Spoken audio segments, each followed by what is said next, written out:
Today we got fossils, bones, lost cities. Yeah, lots of stuff that you might be shocked about.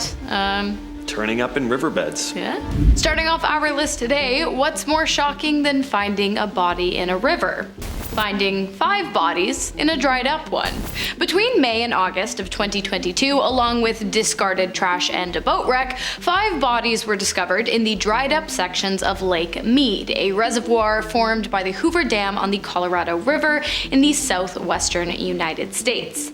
On May 1st, authorities discovered the remains of an unknown individual that had been stuffed into a barrel after being killed by a blow from a projectile to the skull. And while the investigation is ongoing, police do have reason to believe that there may be mafia involvement in the death of the individual. 4 other bodies were found in the following weeks and months, and despite the fact that a firearm was located in close proximity to one of those bodies, it is believed that their deaths were a result of accidental drownings, but of course only time will tell. Archaeologists have known about this ancient Roman fort in Galicia, Spain for decades, but just recently, in 2022, the entire site was uncovered when water levels dropped to 49% of capacity. The site is called Aquis Querquennis and was constructed in 69 to 79 AD and was abandoned around 120 AD. It was a temporary fort and military fortification for soldiers, while the nearby Via Nova Road was being built. The site was rediscovered by an archaeologist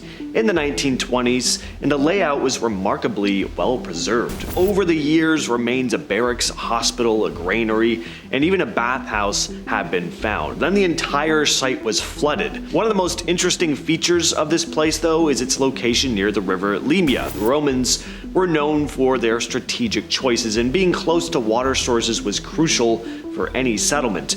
There are also the nearby hot springs. The Romans loved their baths, and it's likely that these hot springs were used by the soldiers to relax and recuperate. Next up, we have the discovery of a lost ancient city, which was found as a result of the Euphrates and Tigris rivers' water levels becoming incredibly low in 2018 due to a prolonged drought in Iraq. As the water levels dropped, curiosity grew when the ruins of an ancient city came into view of archaeologists in the area. In 2018, scientists were able to sketch the remains of a large palace with 6-foot thick and 22-foot tall walls, adorned with well-preserved wall paintings with notes of vibrant reds and blues. Unfortunately, the lost city retreated back into the waters shortly after the discovery, but 4 years later in 2022, the reservoir went dry once again, and water levels dropped even further than in previous years. This time, the team working in the area were able to map out multiple major buildings and locate hundreds of artifacts that led them to the conclusion that they had discovered the ancient Mitanni Empire, which existed between 1600 and 1260 BC. Among the buildings, archaeologists also located an industrial complex as well as a storage facility, suggesting that the civilization would have been highly advanced. This next discovery was made right in a farmer's backyard. Remains of huge prehistoric animals known as Glyptodons, which were basically giant-sized armadillos. In 2020 in Buenos Aires, a farmer had been taking out his cows to graze when he spotted large shapes in a dried-up riverbed. He had no idea what these things were. They looked like big domes. A team of scientists arrived at the scene and started excavating, and it turns out they were the fossilized remains of 20,000-year-old Glyptodons, 4 in total.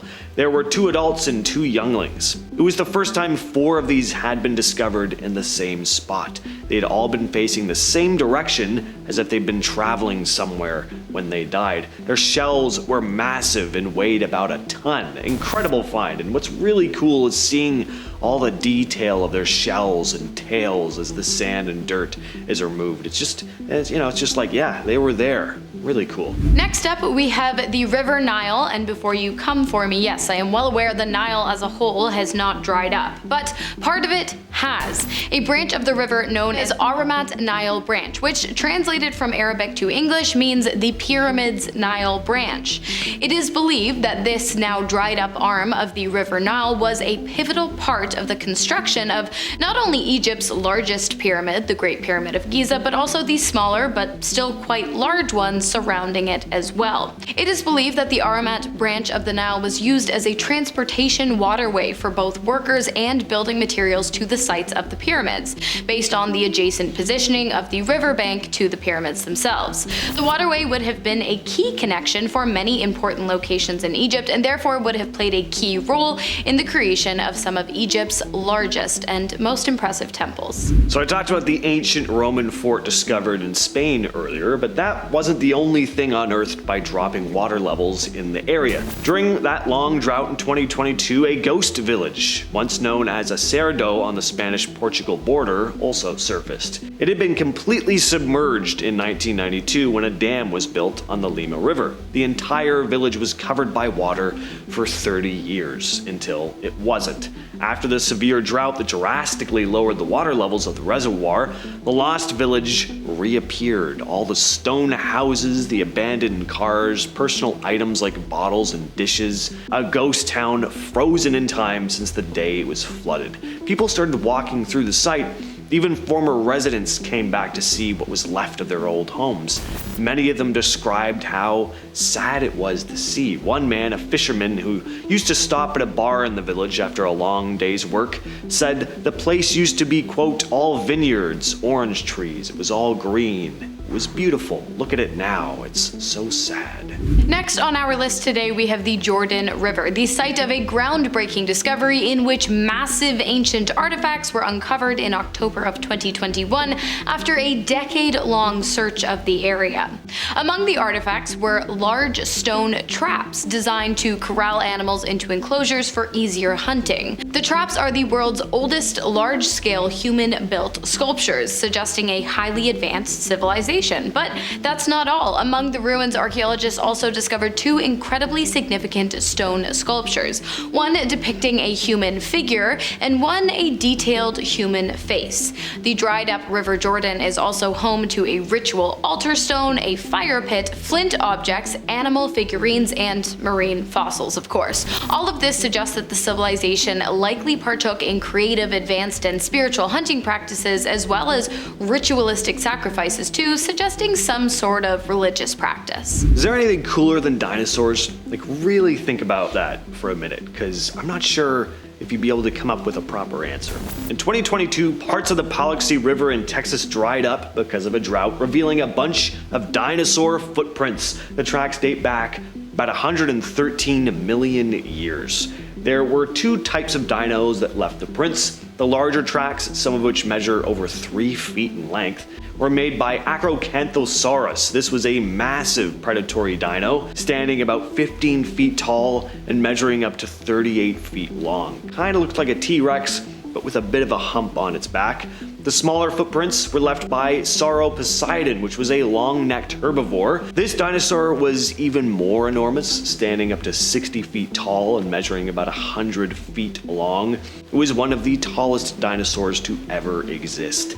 It's so incredible, again, to see the actual tracks that these gigantic ancient animals actually walked. Next up, we have a pretty interesting discovery. A Soviet-era submarine was found by an angler fisherman going by the name of Earl Buddy Thompson while he was out on the waters of Piasa Creek in Illinois. He was paddling down the receding riverway when all of a sudden he stumbled upon the vessel. At first, he thought it was a large log sticking out of the water, but as he got closer, he realized that what he had actually found was a submarine. When he shared his findings with the town of Beltrees, rumors began to circulate providing various outlandish explanations as to why or how the sub could have gotten there. Apparently, there was already long-term speculation going on in the town as to whether a Russian family in the area had ties to the Soviet Union, and the discovery only further fuels the speculative fire. Archaeologists are still unsure as to how the sub ended up in Piasa Creek in the first place too, especially considering the fact that Soviet submarines were primarily deployed in the world's oceans during the Cold War, not in small inland creeks in Illinois. If you know why it's there, let me know down below. And coming full circle, we have more wild discoveries in Lake Mead that were made at the height of the drought in the area. Shipwrecks. There were more than one, there's multiple. One YouTuber, Man Plus River, filmed a video exploring one of them. It looks to be a yacht, and it's not entirely clear when it sank or how old the ship is, possibly from the 60s. Could have been all the way up to the 90s though. They found some pretty cool stuff still sitting in the wreckage, like an old rotary phone and a cassette tape, which had all been laying under the water for decades. An even cooler discovery though was the Higgins boat, this one dating back to World War II. The Higgins boats were used to transport soldiers from larger ships to beaches during invasions, and after the war, a Higgins boat was used to survey the Colorado River. It was then sold to a marina before sinking. For decades, it sat at the bottom of the water, and you had to don your scuba gear in order to catch a peek of it. But during this huge drought, part of the ship was exposed. There you have it. I mean, those are just rivers and like shallow lakes that have dried up. But imagine all the cool stuff that we could see in the ocean if that one day dries up. Which I really hope doesn't happen. Yeah, but, let's cross our fingers. Yeah, let's keep the water where it is. With all that said, I've been your host, James. I've been your host, Hannah. We'll catch you next time. That we will.